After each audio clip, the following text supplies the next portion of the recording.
My name is Jay Banks. My pronouns are they, them.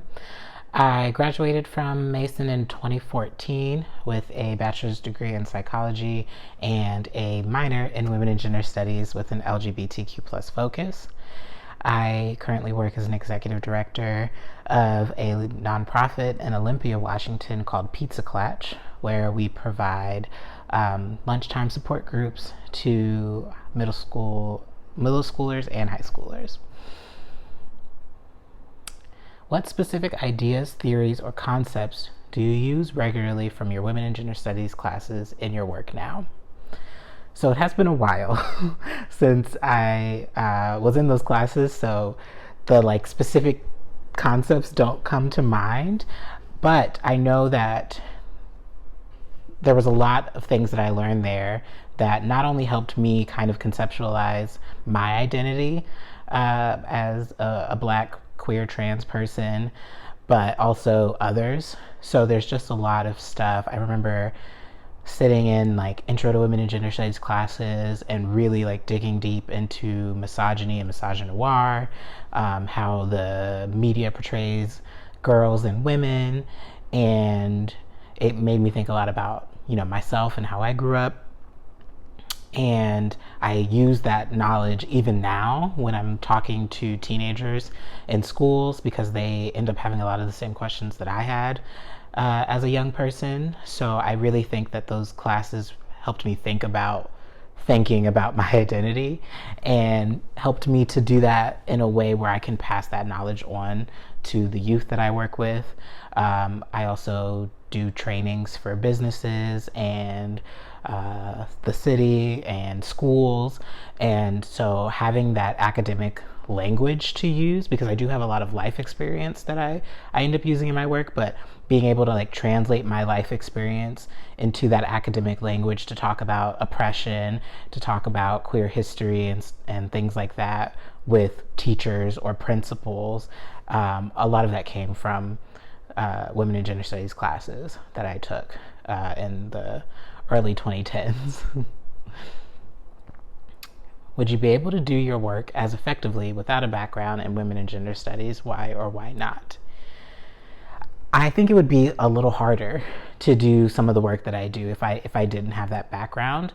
I again learned a lot about how to use that academic language that a lot of people are really more perceptive to be able to change opinions or educate folks on what the LGBTQ plus community goes through.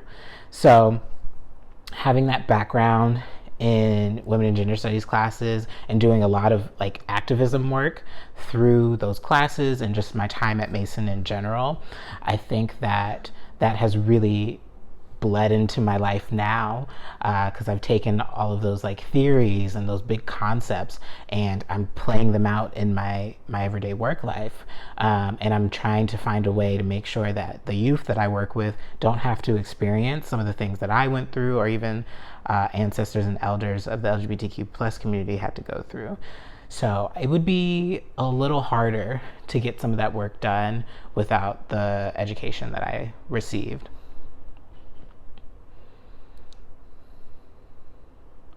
What advice would you give to students who are majoring or minoring in women and gender studies as they go in the job market?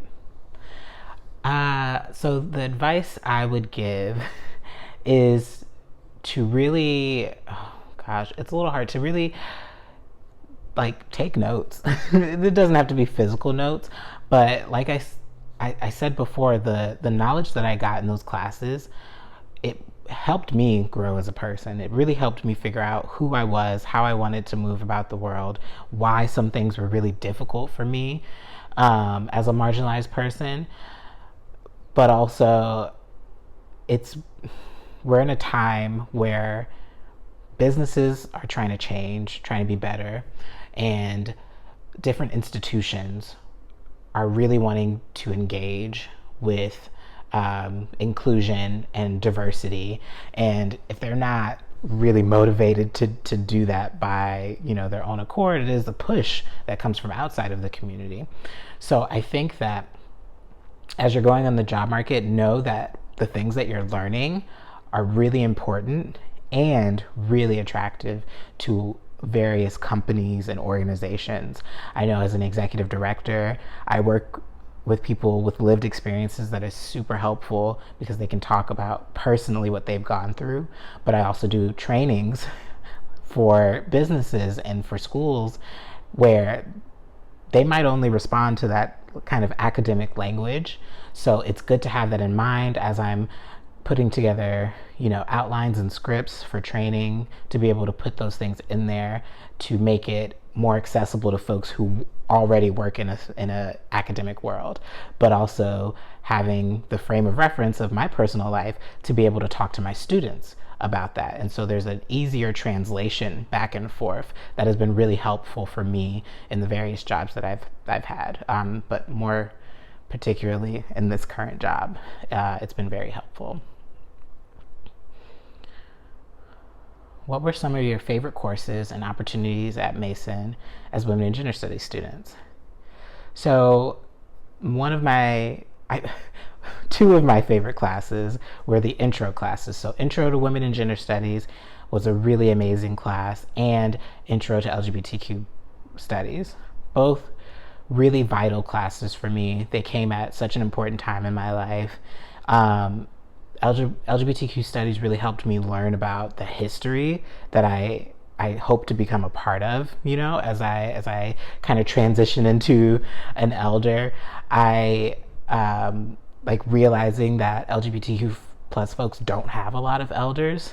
And so now I'm really honored to have the opportunity to be that and become a part of the history that I got to learn about.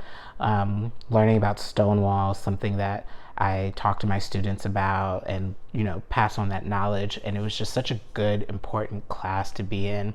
It was because it's also a communication class. There were people who were in there and didn't know what to expect out of the class, and ended up being some of the people who did some of the most in-depth, research projects and just changed so much in that short semester.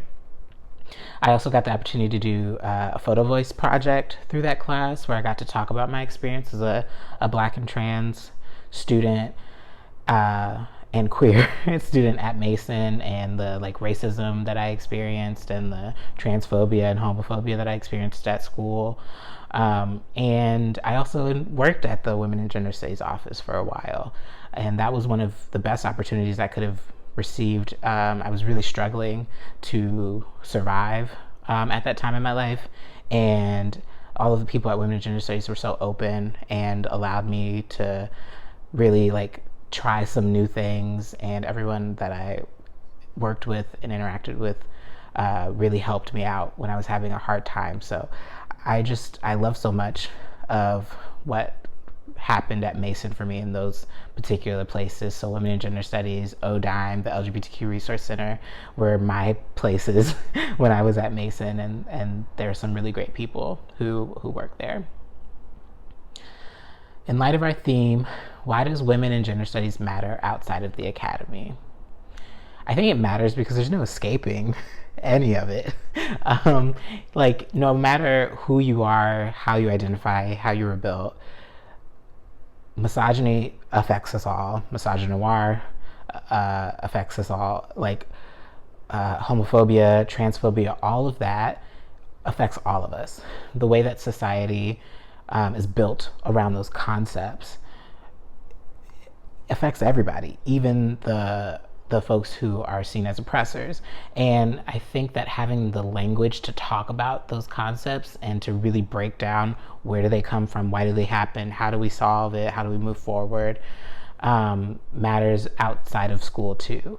It helps you have conversations with the people in your life. I know I started many an argument with my family about identity, about myself, and it's something that still happens. But we've gotten further than we were before, and I think that's because I really had the tools to talk about it, and it happens in my everyday life. It is the work that I have chosen to do to really advocate for people who can't advocate for themselves, and a lot of the knowledge that I got at Mason, particularly with women and gender studies, as my minor has really spilled over to help out. So it matters outside of the academy because it's inescapable.